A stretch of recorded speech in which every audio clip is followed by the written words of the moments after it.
My son-in-law forgot his phone at my house, and it wouldn't stop ringing with my daughter's name flashing on the screen. But she was sitting right next to me. When I answered and heard that sultry voice purring, "Hey baby, I can't wait to see you tonight," I knew my perfectly organized little world was about to explode. That voice belonged to Jessica Parker, the real estate agent who'd helped us buy this house 5 years ago. Where are you watching from today? Drop your location in the comments below and hit that like and subscribe button. Let me take you back to how this delicious disaster unfolded. It was Sunday afternoon, one of those crisp October days in suburban Minneapolis where the maple trees looked like they were showing off and normal families were supposed to be having normal conversations about normal things. Instead, I was about to discover that my daughter's husband had been playing house with someone else. David had left his phone on my kitchen counter after our usual family brunch. You know the kind, where everyone pretends their lives are perfect while making passive-aggressive comments about the casserole. Sarah was helping me load the dishwasher when that phone started its insistent buzzing. "Sarah, honey," David's phone announced in that annoying automated voice. Sarah, honey calling. My daughter looked up from rinsing plates, her blonde hair catching the afternoon light. That's weird. I'm right here. Why would I be calling David?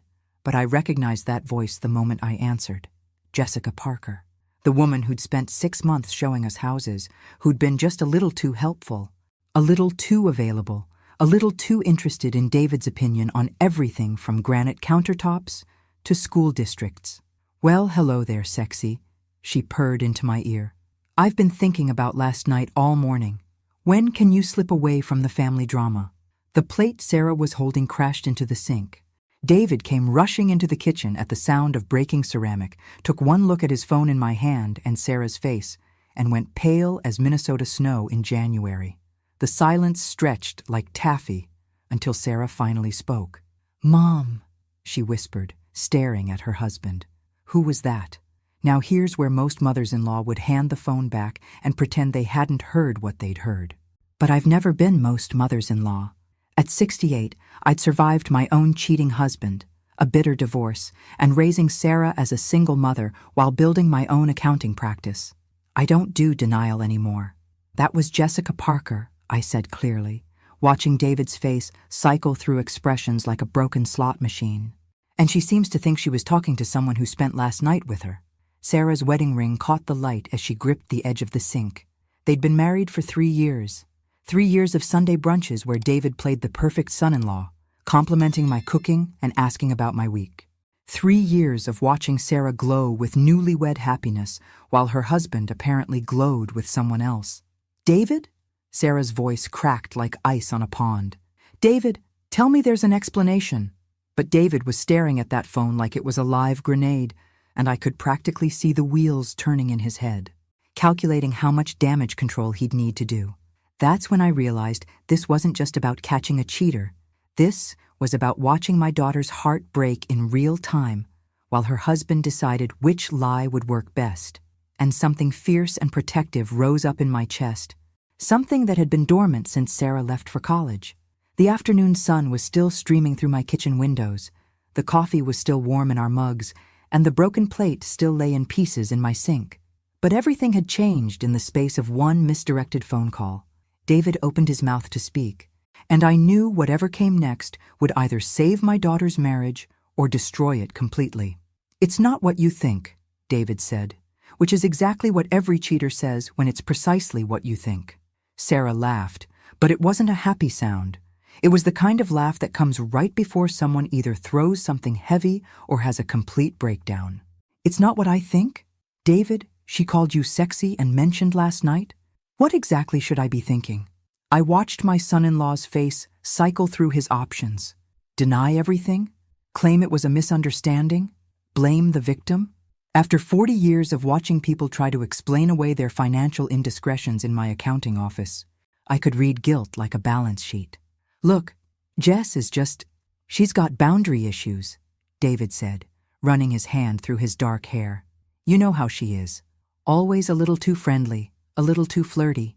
She probably had a few drinks and decided to call and mess with me." Oh, he was good. Not good enough, but good. Sarah wanted to believe him. I could see it in the way her shoulders relaxed slightly, the way she desperately grabbed onto his explanation like a life preserver. But I'd heard that voice. Jessica Parker hadn't been drunk dialing for kicks. She'd been talking to her lover, someone she was comfortable with, someone who'd apparently spent the night with her recently.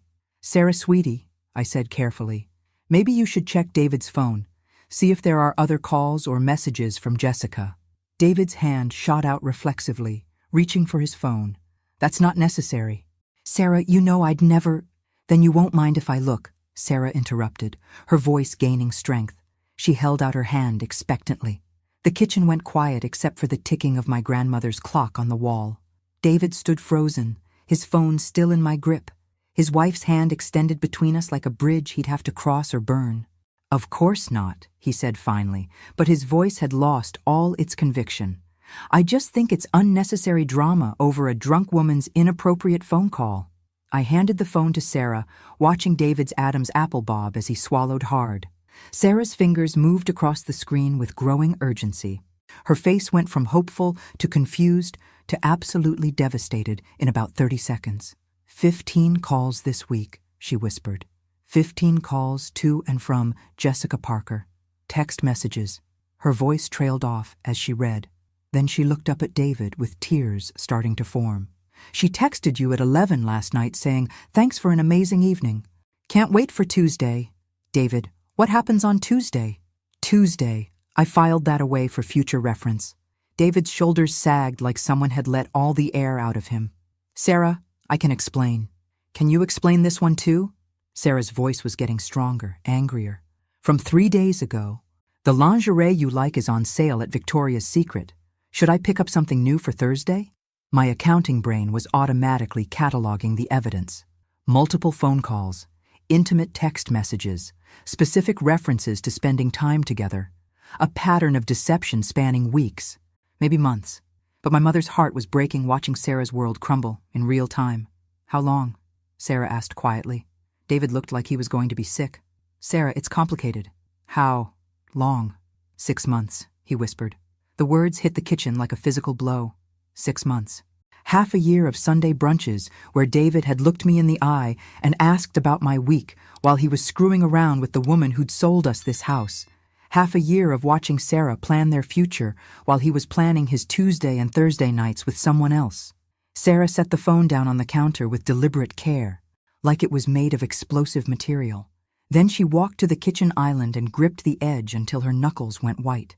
"I need you to leave," she said to David without looking at him. "Sarah, please let me explain." "Leave, now. Go to Jessica's house, go to a hotel, go to hell for all I care. But get out of my mother's house and don't you dare follow me when I leave." David looked at me like I might intervene on his behalf. I raised an eyebrow that clearly said, "Not in this lifetime, sweetheart." After he slunk out like the coward he was, Sarah and I sat in my living room with fresh coffee and the ruins of her marriage spread out between us like a crime scene. "I should have known," she said, staring into her mug. "All those late nights, all those work dinners, all those times he couldn't quite meet my eyes when I asked about his day. I wanted to comfort her, to tell her it wasn't her fault, that cheaters are experts at deception, but I also wanted to know exactly how deep this betrayal went. "Sweetheart," I said gently, "what else might he be hiding?" Sarah looked up at me with red-rimmed eyes that suddenly held a spark of something dangerous. "You know what, Mom? I think it's time we found out." Monday morning found Sarah and me sitting in my home office like two generals planning a campaign. Sarah had called in sick to work, which was probably wise considering she looked like she'd been hit by an emotional freight train. But underneath the devastation, I could see something else emerging. Pure, focused fury.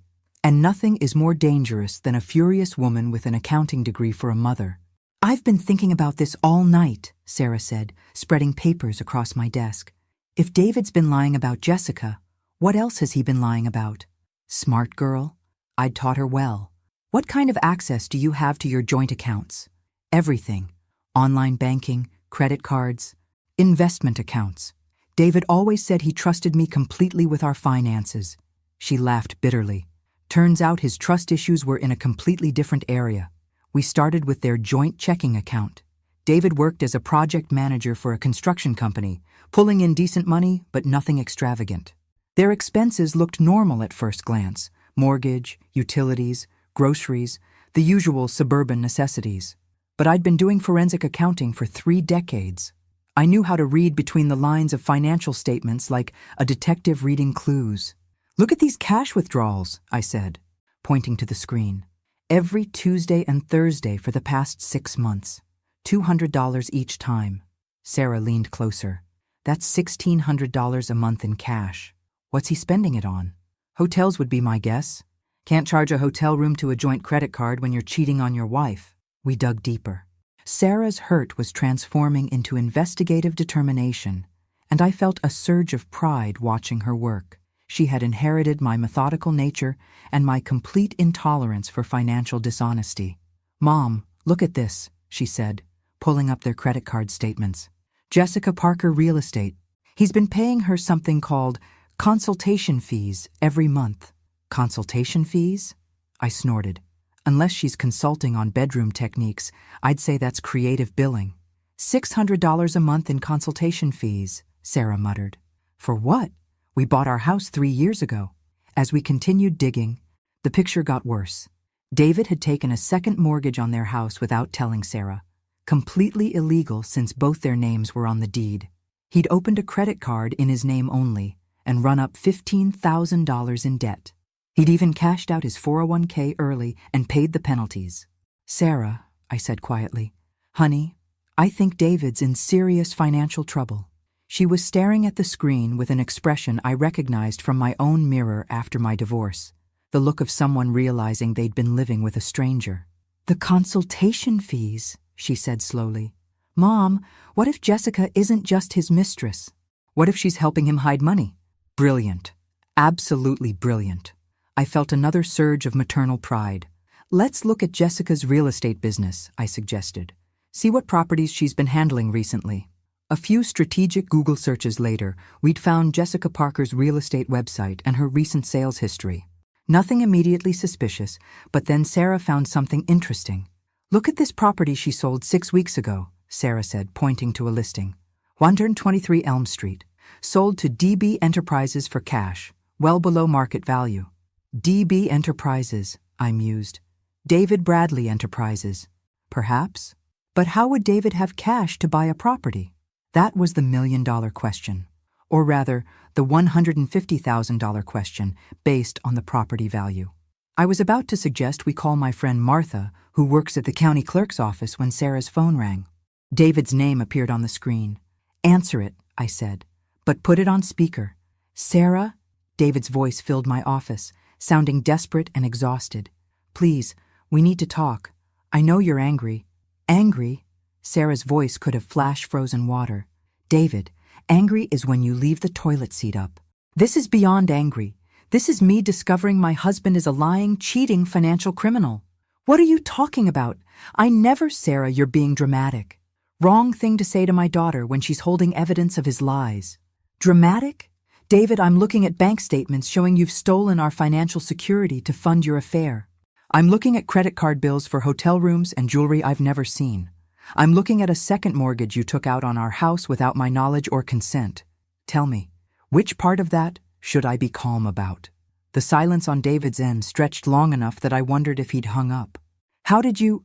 he started, then stopped himself. "How did I find out? Really, David, you might want to reconsider who you married. I'm an accountant's daughter. I know how to follow a money trail." "Sarah, please let me explain." "It's not what it looks like." "Then why don't you explain what DB Enterprises is and how you afforded to buy property with Jessica Parker when you've maxed out our credit cards?" Another long silence. Then David's voice came back, smaller and more defeated than I'd ever heard it. "How much do you know?" Sarah looked at me and smiled for the first time since Sunday. It wasn't a nice smile. "Why don't you come over to Mom's house tonight around 7 and we'll compare notes. Bring Jessica. I think it's time we all had an honest conversation." She hung up before he could respond. "Sarah," I said admiringly, "that was masterful. I learned from the best, Mom. Now, what do you think the odds are that David and Jessica actually show up tonight?" I considered the question while printing out copies of all the financial evidence we'd gathered. "Oh, they'll show up," I said confidently. David's too panicked to think straight, and Jessica's too invested in whatever scheme they're running to let him handle this alone. Good, Sarah said, organizing the papers into neat stacks. Because I have a few questions I'd like answered. Watching my daughter transform from heartbroken wife to fierce investigator reminded me why I'd worked so hard to raise her to be strong and independent. Some lessons you hope your children never need to use, but when they do need them, you want to make sure they're ready for war. At exactly 7 o'clock, my doorbell rang. I have to admire punctuality, even in cheating scoundrels. David stood on my front porch looking like he hadn't slept, with Jessica Parker beside him wearing the kind of outfit that screamed, "I dress for male attention." She was younger than I'd remembered, maybe early 30s, with the kind of calculated beauty that came from personal trainers and expensive salons. "Margaret," David said awkwardly, "thanks for agreeing to this meeting." "Oh, I didn't agree to anything," I replied pleasantly. "Sarah demanded it, and I'm just providing the venue. Come in." Sarah was waiting in my living room, sitting in my late husband's leather chair like she was holding court. She'd changed into her best professional outfit, a charcoal gray suit that made her look every inch the competent businesswoman she was. Smart move. Never let them see you vulnerable. "Jessica," Sarah said with icy politeness as they sat down. "How lovely to see you again. I don't think we've spoken since you helped us buy our house 3 years ago." Jessica had the grace to look uncomfortable. David just looked trapped. "Sarah," Jessica began, "I want you to know that neither David nor I intended for this to happen." "Oh, please," I interrupted, settling into my favorite chair with a cup of coffee. "Spare us the 'we fell in love against our will' narrative. Adults make choices. Own your choices." Sarah pulled out a folder thick with printouts. "Let's skip the relationship drama and talk about the financial fraud." David's face went pale. "The what?" "The second mortgage you took out on our house without my knowledge or consent. The $15,000 in credit card debt you've hidden from me. The mysterious cash withdrawals that coincidentally match your hotel expenses with Jessica." Jessica shot David a look that could have melted steel. Clearly, she hadn't known he was being quite so sloppy with the evidence. "And then there's DB Enterprises," Sarah continued, pulling out property records. "The company that bought 123 Elm Street from Jessica's real estate agency for significantly under market value. Cash sale, no inspection, very fast closing." Now both David and Jessica looked sick. "Here's what I think happened," Sarah said, her voice gaining confidence. "Jessica found undervalued properties through her real estate contacts. David used our home equity and his retirement money to fund cash purchases through his shell company. They buy low, Jessica lists them again immediately at market value. They split the profits." "That's," David started, then stopped himself. "Illegal?" I supplied helpfully. "Yes. Using marital assets for undisclosed business ventures without spousal consent is quite illegal, not to mention the tax implications of unreported income." Jessica was staring at David like she was reassessing his intelligence. "You never told me you were using joint accounts," she said quietly. "Because he's an idiot," Sarah replied. "An idiotic criminal, but still an idiot." David finally found his voice. "Sarah, I was trying to build something for our future. The construction industry is unstable. I wanted to create additional income streams.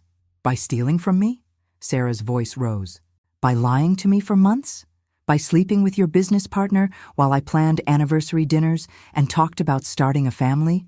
The last part hit both David and Jessica like a slap.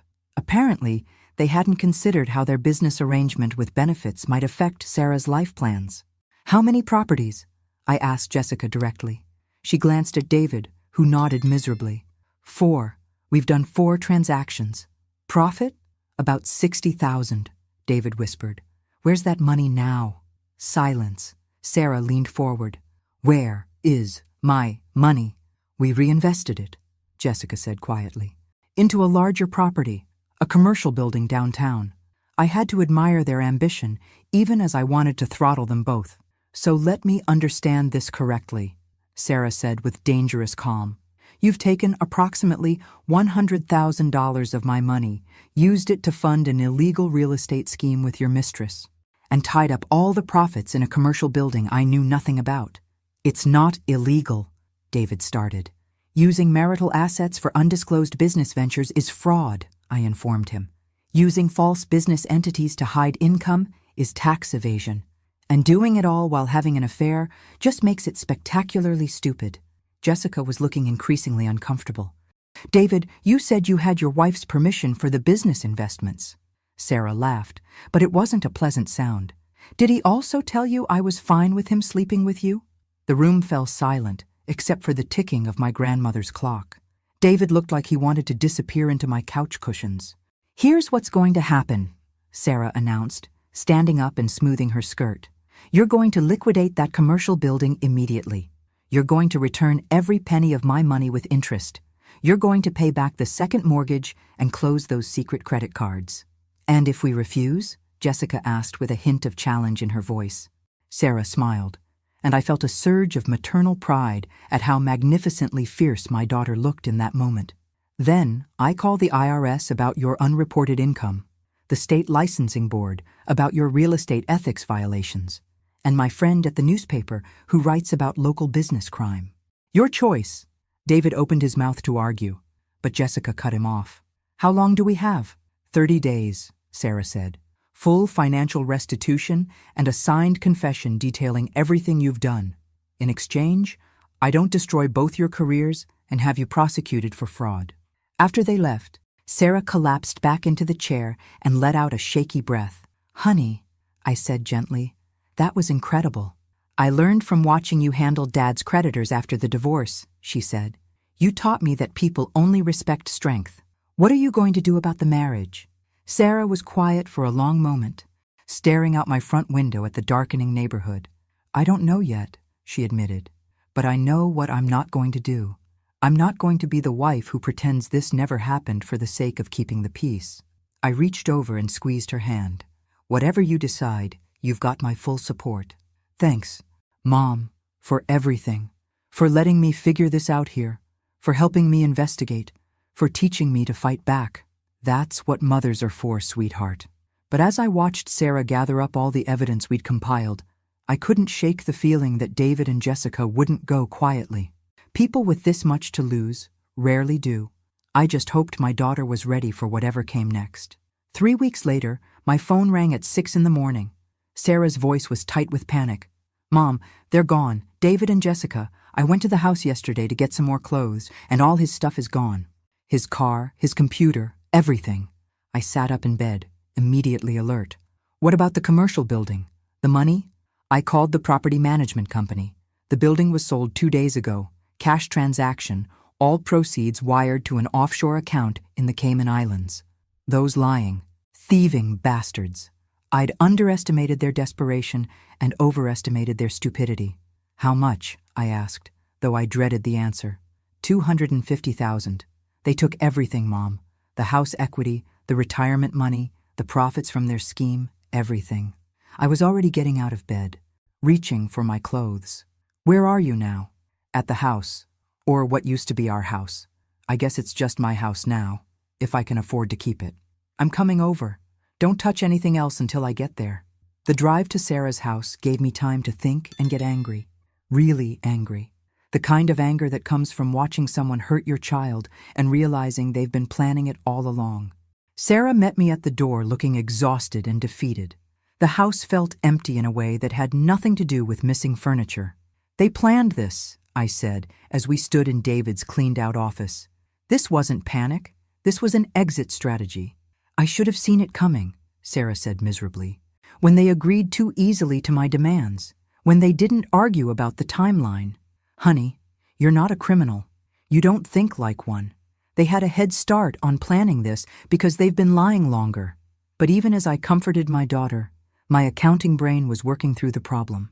People who steal $250,000 don't usually stop there. They don't just disappear quietly into tropical paradise. Sarah, I said carefully, I think we need to call the police. I already tried.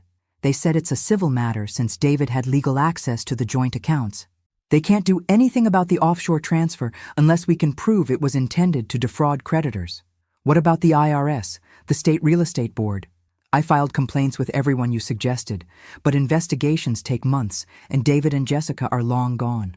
I walked through the empty house. thinking. Something was bothering me about their hasty departure, something that didn't quite add up. Sarah, show me exactly what they took and what they left behind. We went through the house room by room. David had taken his clothes, his computer, his personal papers, but he'd left behind some expensive electronics, his golf clubs, and most interestingly, his collection of financial books and investment guides. This is odd, I said, flipping through a book on international tax shelters. If David was planning to disappear with stolen money, why leave behind research materials on hiding assets? Maybe he was in too much of a hurry, or maybe he's not done stealing. The thought hit me like ice water. I grabbed Sarah's arm. Honey, what other accounts did David have access to?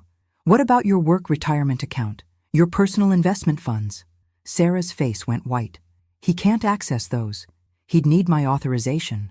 Unless he forged your signature. You said he was good with false documents for the business entity. We spent the next hour calling every financial institution where Sarah had accounts. The news was worse than I'd feared. David had systematically liquidated everything he could access over the past 2 weeks, using forged authorization letters and claiming Sarah was out of the country on business. Her 401k, emptied. Her personal savings, gone. Even her grandmother's inheritance account that I'd helped her set up years ago, cleaned out. He took everything, Sarah whispered, staring at the phone statements.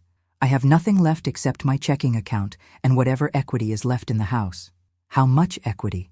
Maybe $50,000 if I'm lucky. Not enough to pay off the second mortgage he took out. I watched my strong, independent daughter crumble as the full scope of the theft became clear. David hadn't just cheated on her. He'd systematically destroyed her financial security over months, planning his escape while she planned their future. Mom, Sarah said in a small voice, I think I'm going to lose everything.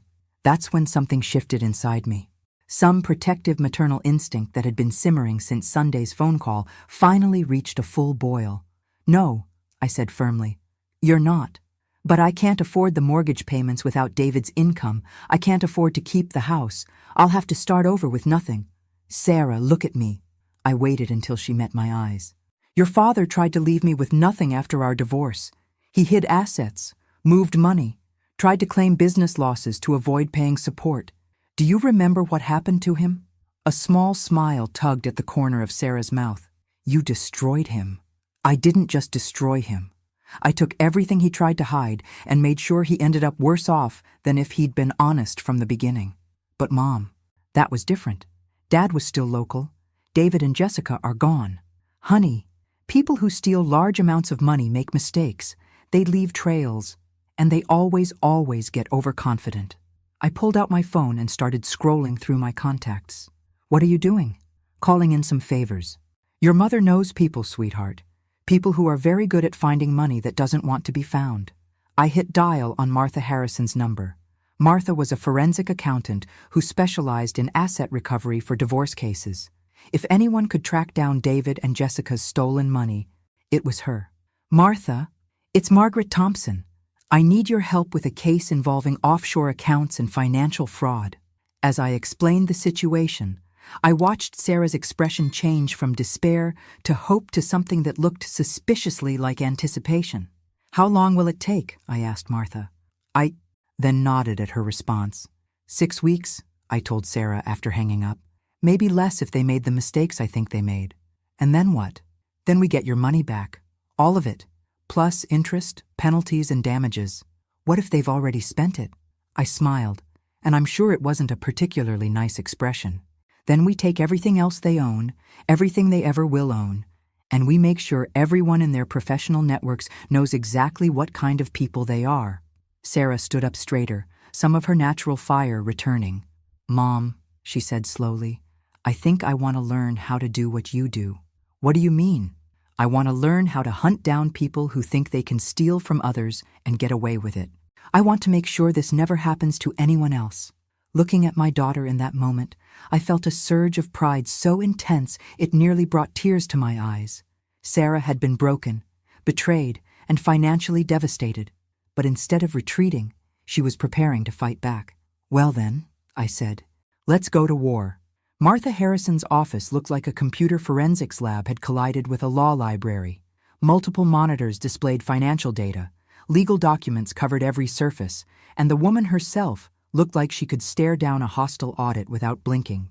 "Your son-in-law is an amateur," Martha announced without preamble when Sarah and I arrived for our meeting. "A greedy, overconfident amateur." She pulled up a series of financial charts on her main monitor. David Bradley and Jessica Parker thought they were clever opening accounts in the Cayman Islands. Unfortunately for them, they chose a bank that has cooperation agreements with U.S. law enforcement. "You found the money?" Sarah asked, leaning forward. "I found all of it. Plus, I found something much more interesting." Martha clicked to a new screen. "They didn't just steal your money, Sarah. They've been running this real estate scam for 2 years, with victims in 3 different states." The screen showed a complex web of shell companies, false identities, and financial transfers. David and Jessica had been systematically targeting divorced women, newly widowed women, and other vulnerable individuals in real estate transactions. "How many victims?" I asked. "At least 12 that I've identified so far.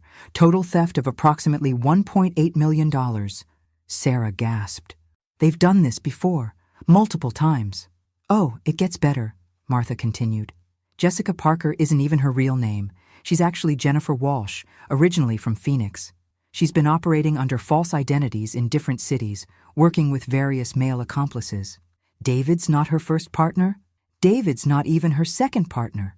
I found evidence of similar schemes in Colorado and Texas, with different men. She recruits local men with financial problems or gambling debts, seduces them, and uses them to access victims' accounts and properties." I felt a cold satisfaction watching this information sink in for Sarah. Her husband hadn't been special to Jessica. He'd been a tool, a useful idiot with access to money. "Where are they now?" Sarah asked. Martha pulled up surveillance photos. David and Jessica were living in a luxury resort in Costa Rica, apparently enjoying their stolen fortune. "Costa Rica doesn't have an extradition treaty with the United States for financial crimes," Martha explained. "They probably think they're safe. Are they?" I asked. Martha smiled, and it reminded me of a shark sensing blood in the water. "Not even close, because they made one crucial mistake." She clicked to a new document. They bought property in Costa Rica using the same shell company they used for their U.S. investments. That makes it proceeds from illegal activity, which means we can freeze it. "How?" "I've already filed paperwork with the FBI's International Asset Forfeiture Unit. By tomorrow, their Costa Rican bank accounts will be frozen and their property seized pending investigation." Sarah was staring at the monitor in amazement. "They're going to lose everything?" "Everything they bought with stolen money, yes. But Sarah, there's something else you need to decide." Martha pulled up another file. "The FBI wants to prosecute this as an organized fraud conspiracy. If you're willing to testify against them, they're looking at serious federal prison time." "How serious?" 10 to 15 years. Minimum. I watched my daughter consider this. 3 weeks ago, she'd been a trusting wife planning anniversary dinners. Now she had the power to send her husband to federal prison for more than a decade. What happens if I don't testify? They might get reduced charges, serve maybe 3 to 5 years. But the other victims deserve justice too. Sarah was quiet for a long moment, staring at the surveillance photos of David and Jessica lounging by a pool that her stolen money had paid for. "I'll testify," she said finally, "but I want to be there when they're arrested." Martha raised an eyebrow. "That's unusual." "Unusual situations call for unusual approaches," I said. "Is it possible?" "The FBI is coordinating with Costa Rican authorities for the arrest. If you're willing to travel to Costa Rica and work with federal agents, they might allow you to observe." Sarah turned to me. "Mom, want to take a trip?" 2 weeks later, Sarah and I were sitting in an FBI surveillance van outside the Hotel Presidente in San Jose, Costa Rica, watching federal agents prepare to arrest David and Jessica. Agent Rodriguez had been surprisingly accommodating about letting us observe the operation. Apparently, victims who were willing to travel internationally to see justice done earned a certain amount of respect from law enforcement. "Target acquired," came the voice over the radio. "Male subject is at the pool bar. Female subject is in the spa." Through the van's tinted windows, I could see David sitting alone at the poolside bar, wearing expensive clothes and looking like he didn't have a care in the world. The sight filled me with cold satisfaction. "This is happening," Sarah said quietly. "They're really going to be arrested." "Yes, they are. And then they're going to learn what happens when you steal from a mother and daughter who don't forgive easily." The coordinated arrest was beautifully executed. David never saw it coming. One moment he was sipping a tropical drink. The next he was face down on the pool deck with federal agents reading him his rights in English and Spanish. Jessica's arrest at the spa was equally satisfying.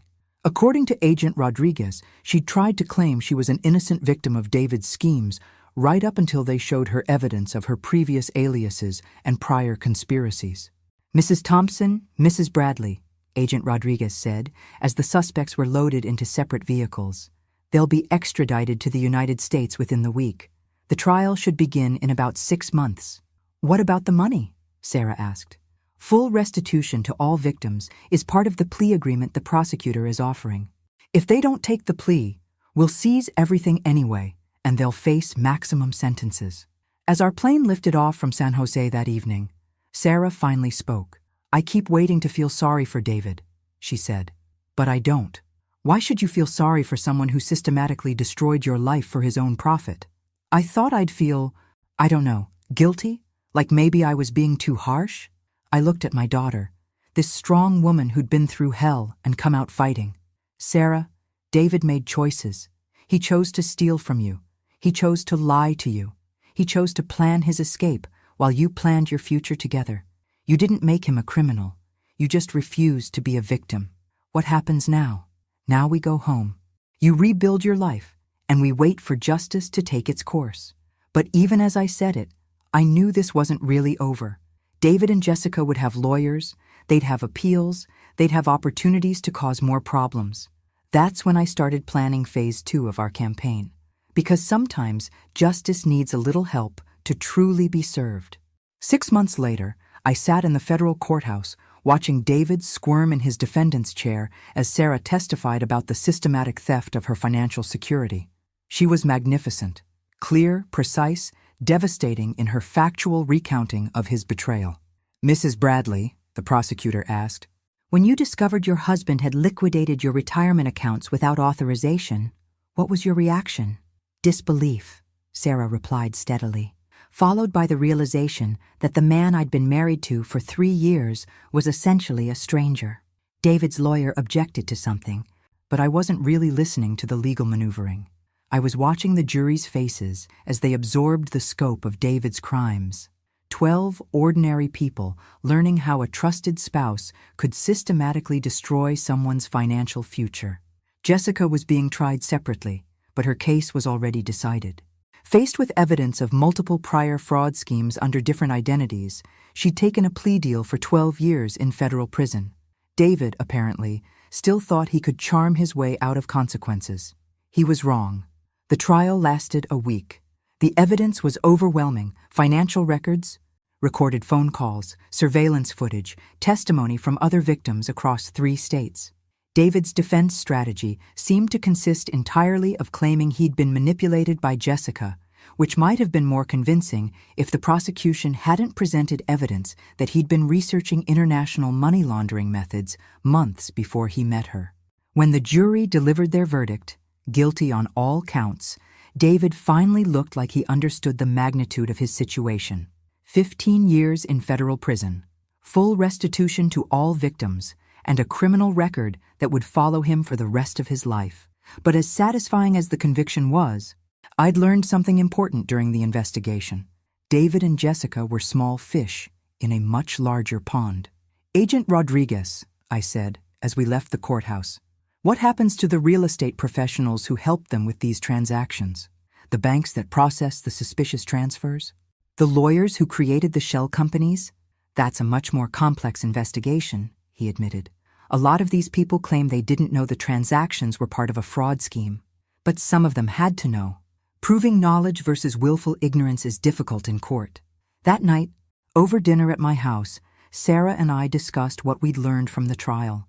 "It's not enough," Sarah said firmly. "David and Jessica going to prison doesn't help the real estate agents who are still out there setting up similar schemes. It doesn't protect the next vulnerable person from being targeted. What are you suggesting?" I want to start a business. Mom. Something that helps people avoid financial fraud and helps victims recover when it happens anyway. I set down my coffee cup and looked at my daughter with growing admiration. What kind of business? Financial security consulting.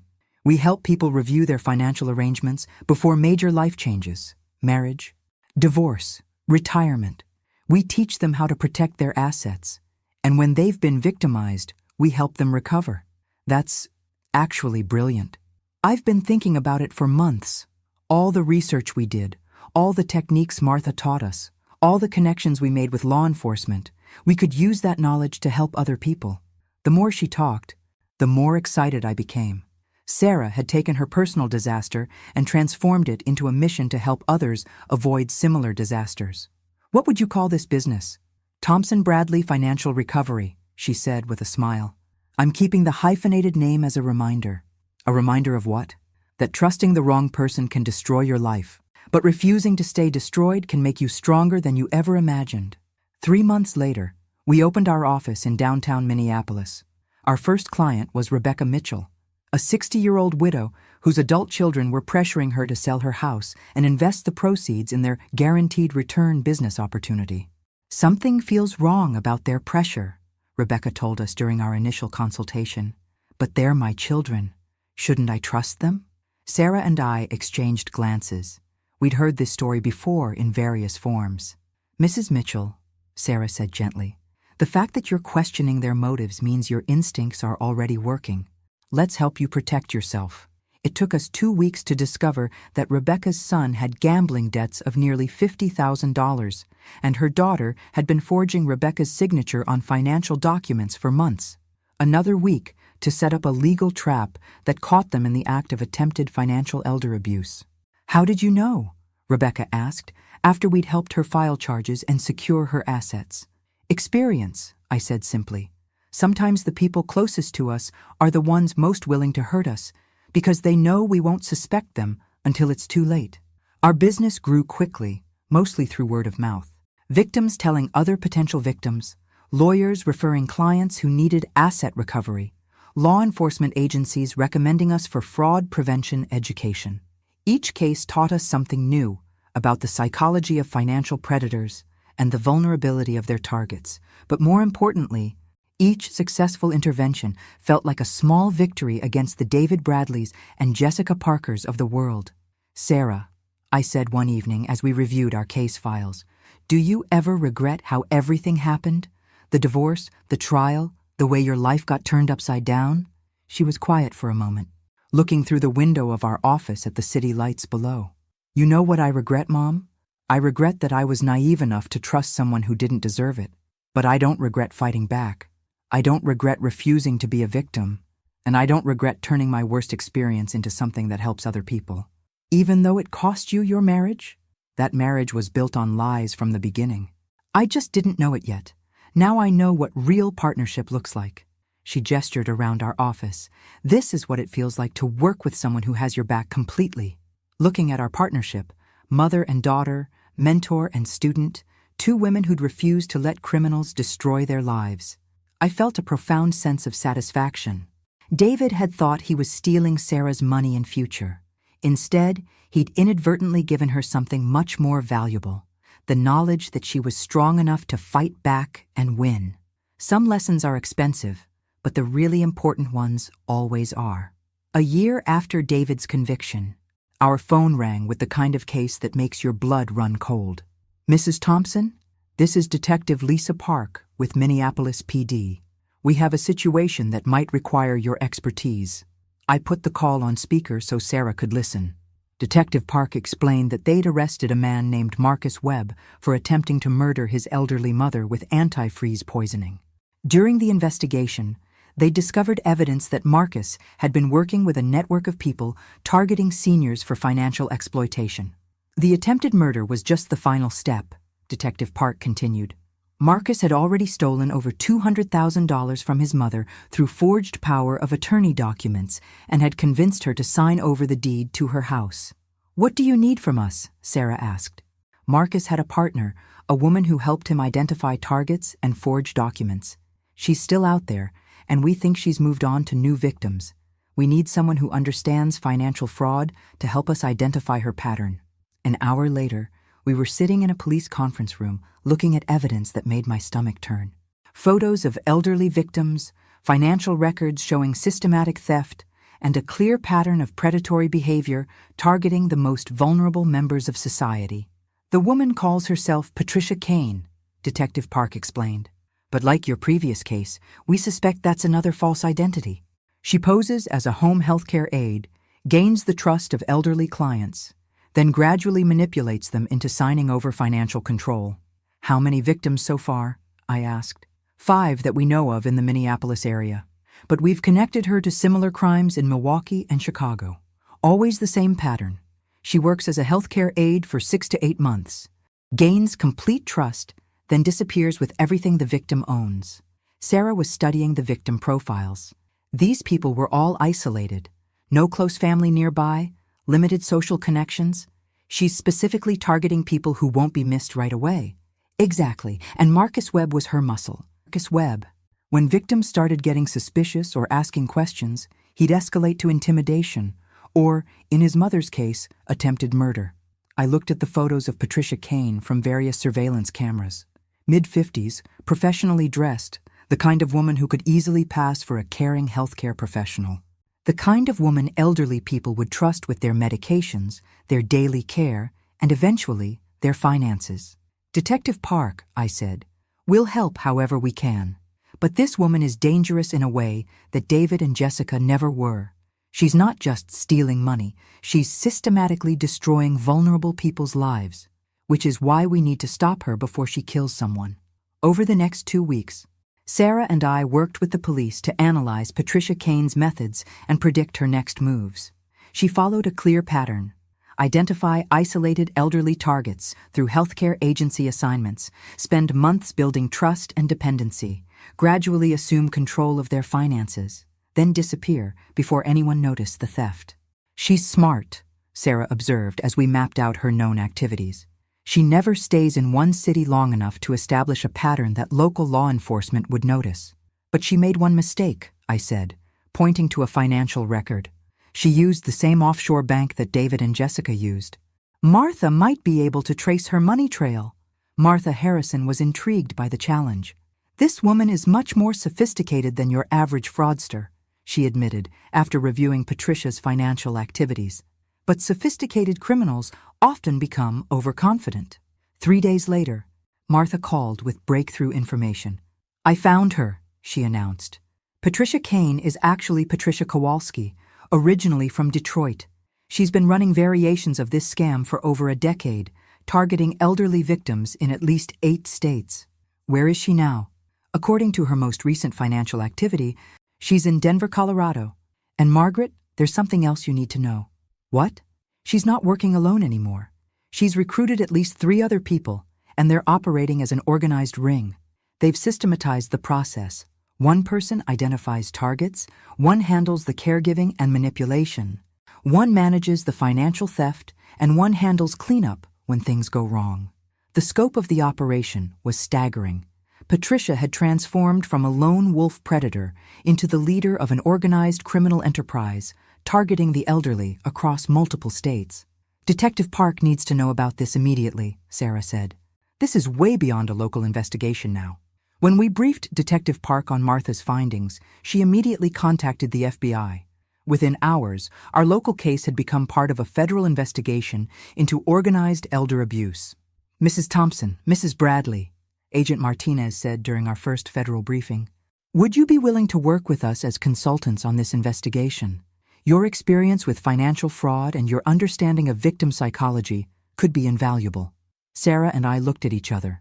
We'd started Thompson Bradley Financial Recovery to help individual victims. Now we were being asked to help take down an entire criminal organization. What would that involve? I asked. Analysis of financial patterns, victim interviews, possibly testifying as expert witnesses if we make arrests. This could take months to fully investigate. Agent Martinez, Sarah said firmly, when we started our business, we promised ourselves we'd never let criminals like David and Jessica hurt vulnerable people without consequences. Patricia Kowalski and her network are hurting people who can't protect themselves. So that's a yes? That's an absolutely yes. 6 weeks later, we were part of a coordinated federal operation that arrested Patricia Kowalski and 7 members of her criminal network across 4 states. The investigation revealed they'd stolen over $3 million from elderly victims and had directly caused the deaths of at least 2 people who'd been denied proper medical care while under their supervision. Patricia herself was caught in Denver, posing as a healthcare aide for an 86-year-old retired teacher named Helen Morrison. When federal agents arrested her, she was in the process of transferring Helen's life savings to an offshore account. "You saved my life," Helen told us when we met her after Patricia's arrest. She'd already convinced me to sign papers, giving her power of attorney. Next week, I was supposed to sign over the deed to my house. Standing in Helen's living room, looking at this frail, elderly woman who'd come so close to losing everything to a predator, I felt the same fierce protective anger that had driven me since Sarah's first phone call about David's betrayal. "Helen," I said, "people like Patricia count on their victims being too embarrassed or too trusting to fight back. But you weren't too anything. You survived, and your survival helped us catch her. What happens now?" "Now Patricia and her network go to federal prison for a very long time," Sarah said. "And we make sure every healthcare agency in the country knows about their methods so other people like you don't become victims." Driving home that night, Sarah was unusually quiet. "Mom," she said finally, "do you think we're making a real difference? Or are we just playing an endless game of whack-a-mole with criminals?" I considered the question as we drove through the Minneapolis suburbs where ordinary people lived, ordinary lives, mostly unaware of the predators who specifically targeted their vulnerability. "Sarah, 3 years ago, you were a trusting wife who believed the best of people. David's betrayal could have made you cynical and bitter. Instead, it made you strong and protective of others. But there will always be more people like David and Patricia." "Yes, there will. But there will also be more people like Helen Morrison who survive because someone taught them to recognize the warning signs. There will be more elderly people who keep their life savings because someone educated them about financial predators." "You really think we're making a difference?" "I think we're making the difference we can make. And sometimes that's enough." But even as I said it, I knew our biggest case was still coming. Because Patricia Kowalski had mentioned something during her interrogation that kept me awake at night. She'd talked about a mentor who'd taught her advanced techniques for manipulating elderly victims. Someone who'd been running these schemes for decades and had never been caught. Someone who was still out there teaching others how to destroy vulnerable people's lives for profit. That person was going to be our next target. I was sure of it. The call came on a Tuesday morning in March, exactly 2 years after David's first arrest. Agent Martinez's voice was tense with urgency. "Margaret, we need you and Sarah in Washington immediately. Patricia Kowalski is ready to talk about her mentor, but she'll only speak with you two present." "Why us specifically?" "She claims you're the only victims' advocates she trusts to understand the full scope of what she's been part of. She wants to make sure her information leads to real justice, not just another plea bargain." 6 hours later, Sarah and I were sitting in a federal detention facility outside Washington, D.C., facing the woman who'd terrorized elderly victims across 8 states. Patricia Kowalski looked older than her 57 years, worn down by months in federal custody, but her eyes were still sharp, calculating. Even in Prison Orange, she projected the kind of competent authority that had convinced so many victims to trust her with their lives. "Mrs. Thompson, Mrs. Bradley," she said as we sat down, "thank you for coming. We're here because you claim to have information about other criminals targeting the elderly," Sarah said coldly. "Not because we have any interest in helping you personally." Patricia smiled thinly. "Fair enough. You want to catch the person who taught me everything I know about manipulating vulnerable people? We're listening. His name is Dr. Richard Hawthorne. He's a licensed psychologist who specializes in geriatric care. For the past 15 years, he's been using his position to identify and exploit elderly patients with significant assets." I felt a chill run down my spine. A licensed psychologist would have access to vulnerable elderly people, detailed knowledge of their mental state and family situations, and the professional authority to manipulate both patients and their families. "Where does he operate?" Agent Martinez asked. Multiple locations. He contracts with nursing homes, assisted living facilities, and hospitals across the Midwest, but his primary base is Chicago. Patricia pulled out a hand-drawn map of Dr. Hawthorne's network. The scope was staggering. Dozens of healthcare facilities, hundreds of potential victims, a systematic approach to exploitation that made her own operation look amateur by comparison. How does it work? Sarah asked. Dr. Hawthorne identifies patients with substantial assets but limited family oversight. He gradually convinces them they're suffering from early-stage dementia or other cognitive decline. Then he recommends they assign power of attorney to someone they can trust, usually one of his associates, posing as a caring family friend or professional advisor. And the families just accept his diagnosis? He's very good at what he does. He documents everything carefully, uses medical terminology, provides convincing evidence of cognitive decline. Most families want to believe they're doing what's best for their elderly relative. Agent Martinez was taking detailed notes. How many victims are we talking about? Over the past 15 years? Probably 200 people.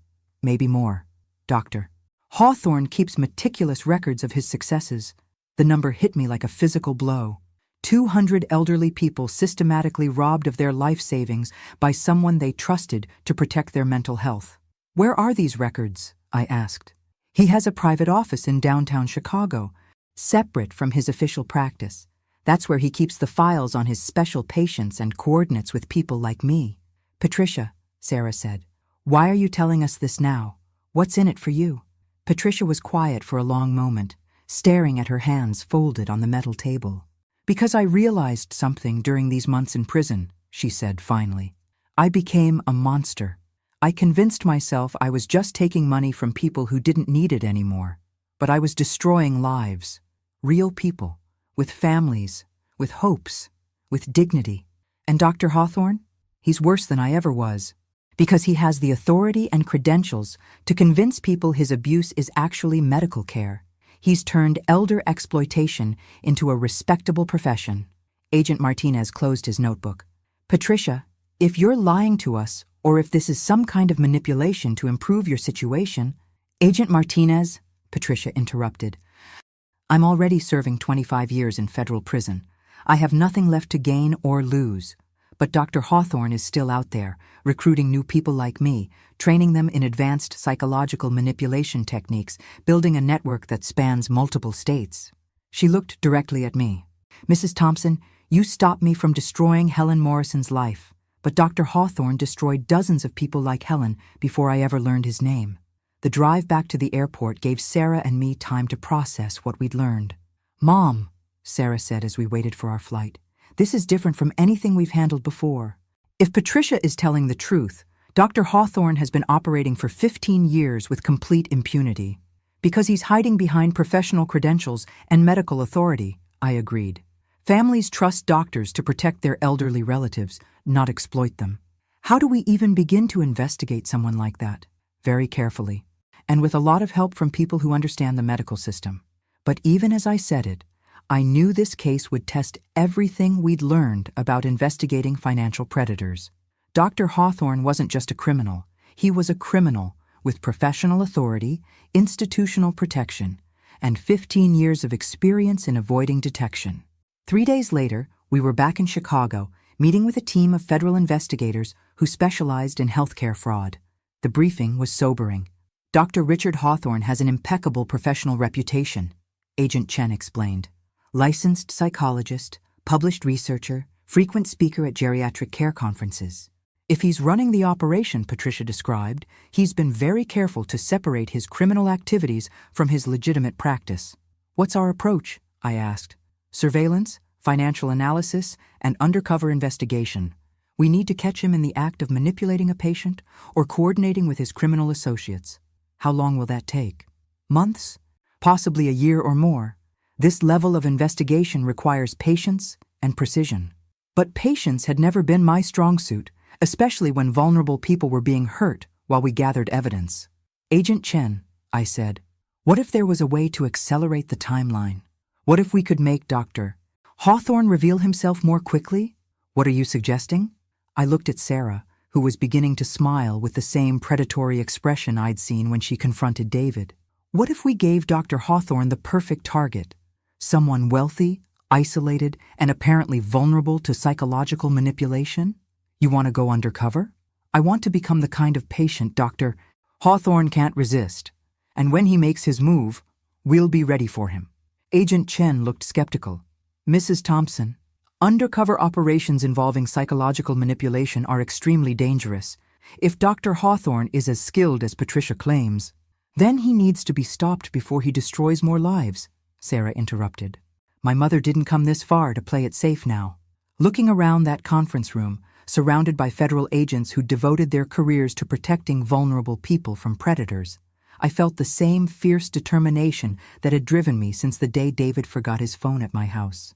Agent Chen, I said firmly, Dr. Hawthorne has spent 15 years convincing elderly people to trust him while he robbed them blind. I think it's time someone turned his own tactics against him. And if something goes wrong, then at least we'll have tried. But I have a feeling Dr. Hawthorne is about to discover that underestimating a determined woman is the biggest mistake he's ever made. 3 months of preparation led to this moment. Me walking into Dr. Richard Hawthorne's private office as Margaret Williams, a recently widowed 72-year-old woman with early signs of memory problems and a substantial inheritance I didn't know how to manage. The office was designed to inspire trust. Warm lighting, expensive furniture, walls lined with diplomas and certifications. Dr. Hawthorne himself was exactly what central casting would order for a trustworthy physician. Silver-haired, kind eyes behind wire-rimmed glasses, and the sort of gentle demeanor that made you want to confide your deepest concerns. Mrs. Williams, he said, rising from behind his mahogany desk. Please, have a seat. Your daughter mentioned you've been having some memory concerns since your husband's passing? Sarah, playing the role of my worried daughter, Linda, had set up this appointment after weeks of careful groundwork. We'd created an entire fictional history for the Williams family, complete with financial records showing substantial assets and a recent death that left me vulnerable and confused about managing money. Doctor, I'm so worried about her, Sarah said, her voice perfectly pitched with concerned daughter anxiety. She's been forgetting appointments, mixing up dates, and last week I found her trying to write a check for $18,000 to some charity she'd never heard of before. Dr. Hawthorne made careful notes, his expression growing more interested with each detail Sarah provided about my apparent cognitive decline and financial vulnerability. Mrs. Williams, he said gently, these kinds of changes after a significant loss are quite common. The stress of grief can absolutely affect memory and decision-making capabilities. I played my part perfectly, thanks to weeks of coaching from FBI behavioral specialists. Confused, but trying to maintain dignity. Worried about my mental state, but defensive about my independence. Exactly the kind of patient Dr. Hawthorne had been exploiting for 15 years. I just don't understand all these financial things Harold used to handle, I said, allowing my voice to quaver slightly. The lawyers keep sending me papers about trusts and investments, and it's all so confusing. How much are we talking about, Mrs. Williams? In terms of assets that need management? There it was. The question that revealed his true interest wasn't in my mental health, but in my financial worth. Well, I said, pretending to be uncertain, Harold left me the house, which is worth about $400,000, and there's some kind of retirement account worth maybe $700,000, plus his life insurance. I trailed off as if the numbers were too overwhelming to contemplate. Dr. Hawthorne's eyes lit up briefly before he controlled his expression. $1.2 million was exactly the kind of target that had made him wealthy over the past 15 years. Mrs. Williams, that's a substantial amount of money to manage, especially during a time of grief and adjustment. Have you considered establishing a power of attorney arrangement? Someone who could help you make financial decisions while you focus on your emotional recovery? What's a power of attorney? I asked innocently. For the next 20 minutes, Dr. Hawthorne explained how a power of attorney could protect me from making poor financial decisions while I was emotionally vulnerable. He recommended someone who specialized in helping widows manage their inheritance, a woman named Catherine Porter, who just happened to be one of his criminal associates. She's helped several of my patients navigate similar situations, Dr. Hawthorne assured me. Very trustworthy, very experienced with complex financial arrangements. Should I bring my financial documents to show her? That would be very helpful. Bank statements, investment accounts, insurance policies, anything that gives her a complete picture of your situation. Everything was proceeding exactly as Patricia Kowalski had predicted. Dr. Hawthorne was following the same pattern he'd used on hundreds of victims. Establish trust through medical authority, convince them they needed help managing their finances, then refer them to an associate who would systematically steal everything they owned. Dr. Hawthorne, Sarah interjected, would it be possible for my mother to have a few sessions with you to work through her grief before meeting with this financial advisor? I want to make sure she's thinking clearly. Of course. In fact, I'd recommend that.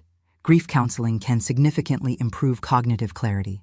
We scheduled 3 more appointments, giving the FBI time to gather evidence of Dr. Hawthorne coordinating with Catherine Porter and documenting his manipulation techniques.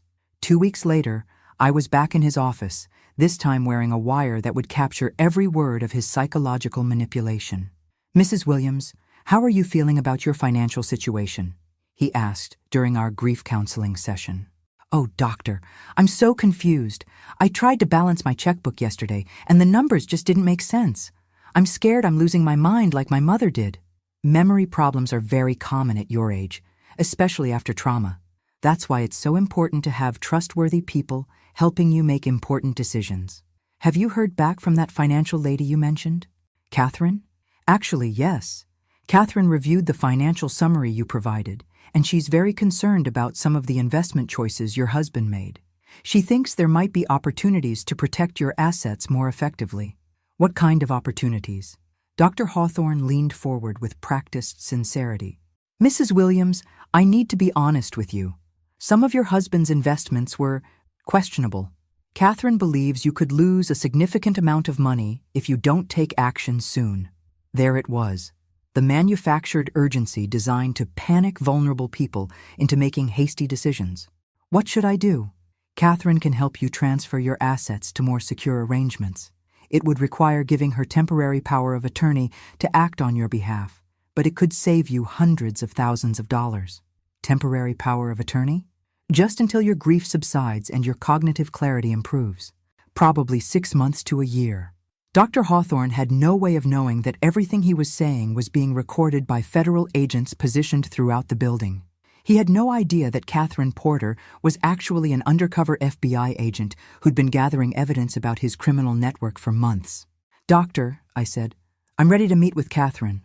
When can we arrange that? How about tomorrow afternoon? I'll call her right now and set it up. As Dr. Hawthorne reached for his phone to coordinate with his criminal associate, I felt a surge of satisfaction that had been building for 3 years.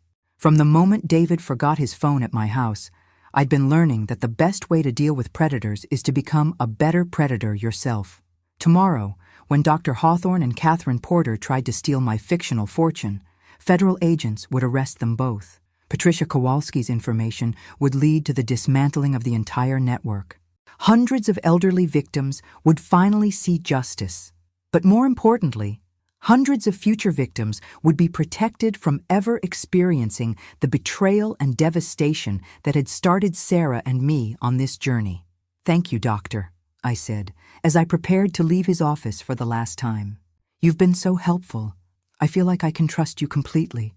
Dr. Hawthorne smiled with the confidence of someone who'd successfully manipulated vulnerable people for 15 years.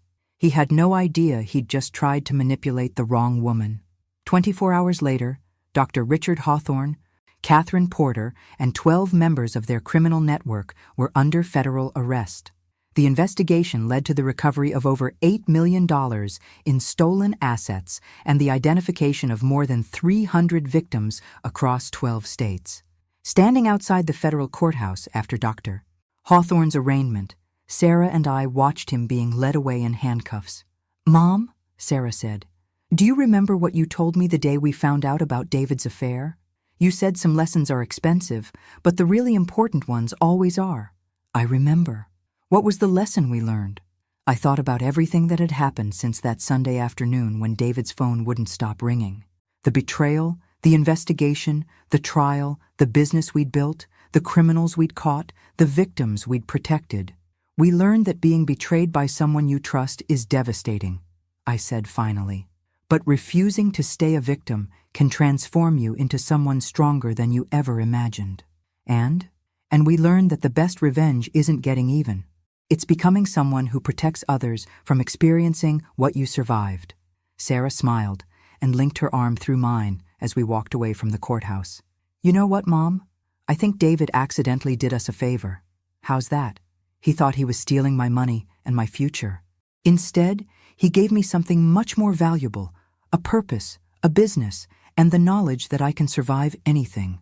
Plus, I added with a grin, we got to watch him get sentenced to 15 years in federal prison. Well, Sarah laughed, that was pretty satisfying too. 3 years after my son-in-law forgot his phone at my house, I'm no longer the trusting mother-in-law who believed family loyalty meant unconditional financial support. I'm the co-founder of one of the Midwest's most successful financial recovery firms, the woman who helped bring down one of the largest elder fraud networks in federal history, and proof that underestimating a determined woman is the biggest mistake any criminal can make. Some phone calls change everything, but sometimes that's exactly what needs to happen. Thanks for listening. Don't forget to subscribe and feel free to share your story in the comments. Your voice matters.